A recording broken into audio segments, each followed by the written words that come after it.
The New York Knicks are currently shocking the world. Despite facing a tough schedule where the Knicks had to face only good teams, they currently have a winning record of 4-3. The Knicks were projected by pretty much every major media outlet to be an awful team. Before the season started, ESPN projected the Knicks to win just 22 games, yet the Knicks are on track to win over 40 games. It's early, but if we examine the Knicks' schedule, they've been getting quality wins. They blew out the Milwaukee Bucks by 20, a team that most view as a title contender. They defeated the Cavaliers, who were 3-0 up to that point. And they also defeated the Pacers and Hawks, two teams with winning records. What's even more impressive is that the Knicks have done this despite having several injuries to key players. Alec Burks has missed 4 games, Obi Toppin has only played in 1 game, and guys like Emmanuel Quickley and Austin Rivers have missed a lot of time as well. The quality of these wins gives validity to the Knicks' successful early start. So in this video, let's talk about how exactly the Knicks are surprising everyone. But before we get started, please like the video and subscribe, as it really helps my channel grow. Now let's continue. Perhaps the biggest change that the Knicks have made to this team is the hiring of Tom Thibodeau as head coach. Thibodeau is a huge upgrade over David Fizdale. He's completely changed the team culture, turning the Knicks into a top 10 defensive unit while getting them to share the ball on offense. Perhaps the player who Tibbs has impacted the most is Julius Randle, who's currently having a career year. Randle is playing at an all-star level for the Knicks, currently averaging 22 points, 11 boards, and 7 assists a game, nearly a triple-double. And he's doing this while still remaining very efficient, yielding a 60% true shooting percentage. Randle has completely remade his game. Last year, he was often out of control, often shooting and driving into double teams, which led to turnovers, but Thibodeau has gotten Randle to embrace team basketball. Now when Randle draws help defenders, he's kicking the ball out to open shooters. He's also been showing great court vision, constantly finding cutters and open teammates for easy baskets.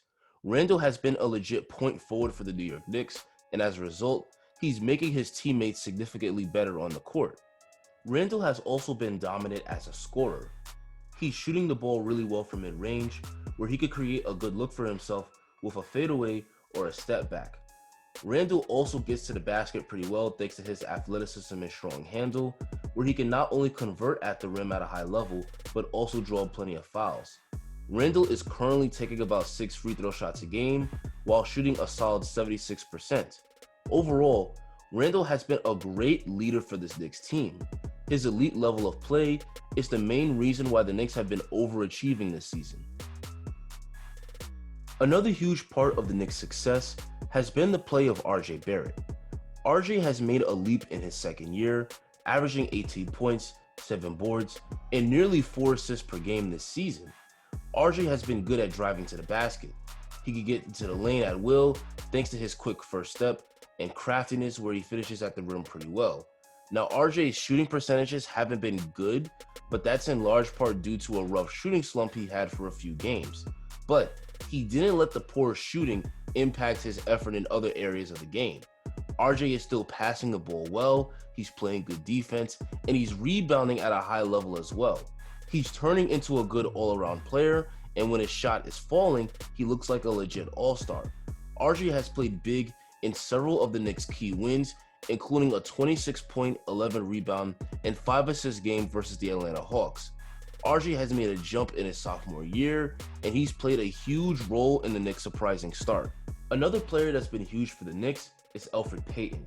Payton was horrible in the first couple of games for the Knicks, averaging just 3 points a game on 23% shooting. Since then, he's completely turned it around. In the last 5 games, Payton has been averaging 17 points and 5 assists per game on 50% shooting. Payton has been a high-quality starting point guard for the Knicks. He's getting to the basket with regularity and finishing at the rim, and he's also been doing an excellent job at finding his teammates. His aggressive, unselfish play has been a huge part of the Knicks' early success. The Knicks as a team has also been defending at a very high level. If we look at the advanced stats, the Knicks rank high in many defensive categories. The Knicks rank 8th in defensive efficiency, they rank 1st in opponents' 3-point percentage, 3rd in opponents' field goal percentage, and 4th in opponents' points per game. The Knicks are doing so many things well on the defensive end, and that has them as a great defensive team. Tom Thibodeau has done a great job building a defensive identity, and he's getting everyone to buy in, even guys who have been poor defenders in the past like Julius Randle. The anchor of the Knicks defense has been Mitchell Robinson, who has really become a great defensive big man. He's improved by leaps and bounds from his first couple of years in the league. Mitch has always been a top shot blocker, but his problem is that because he went for every block, instead of just staying on his feet and using his size and left to alter shots, he constantly found himself in foul trouble. Now Mitch is doing a great job of staying on his feet, not going for up fakes, and using the rule of verticality to his benefit. He's learned that he doesn't always have to just go for the blocks. He's 7'1" with a 7'4" wingspan, and with that elite size, he's extremely difficult for driving players to score on, making him a great rim protector. Mitch's blocks per game are actually lower this year. He's averaging 1.7 blocks, down from 2 blocks per game last year, but his defensive impact is at a higher level, which is why Thibodeau has increased his minutes to 28 per game this year, up from 21 last year. Since Mitch isn't constantly in foul trouble, he can play more minutes. Mitch has been the best defender on a Knicks team that's currently a top 10 defense, and if he keeps this up, he could find himself on an all-defensive team. But if Mitch sits, the defensive onslaught doesn't end because the Knicks have Nerlens Noel backing him up. Nerlens Noel is like a carbon copy of Mitchell Robinson because he's another long athletic center that dominates on the defensive end. Like Mitch, Noel is a great rim protector and pick and roll defender thanks to his size and length. Nerlens Noel has been a great pickup for the Knicks because he ensures them that there is no defensive drop-off when Mitchell Robinson sits down. With these two on the court, the Knicks legitimately have 48 minutes of elite rim protection. While Mitchell Robinson and Nerlens Noel are locking down the paint, the Knicks' perimeter defenders have been doing their part as well. Elfrid Payton and RJ Barrett have done a great job defending perimeter players this season. They both do a good job of defending their opponents and getting in the passing lanes for deflections and steals. Tom Thibodeau has been emphasizing defense since the start of training camp, and as a result, it's becoming part of the Knicks' identity. Not only has the Knicks' main core of players been playing well, but several other role players have stepped up to help the Knicks win these games. Unfortunately, most of these guys who have stepped up have only been able to play a few games due to injury. Alec Burks, for example, has been a huge spark off the Knicks bench when he plays. In the 3 games that he did play, he's averaging 21 points per game on 53% shooting from the field. He gives the Knicks some really good shooting and scoring off the bench. Once Burks returns from injury, he'll make this Knicks team a lot better because he's a really good spark plug in the second unit. Another example is Austin Rivers. Rivers missed all of preseason and he missed the Knicks' first 4 games, but the second he started playing, he made a huge impact. Rivers is really good at getting to the basket, where he'll either finish at the rim or kick it to open teammates. He's also pretty good on the defensive end.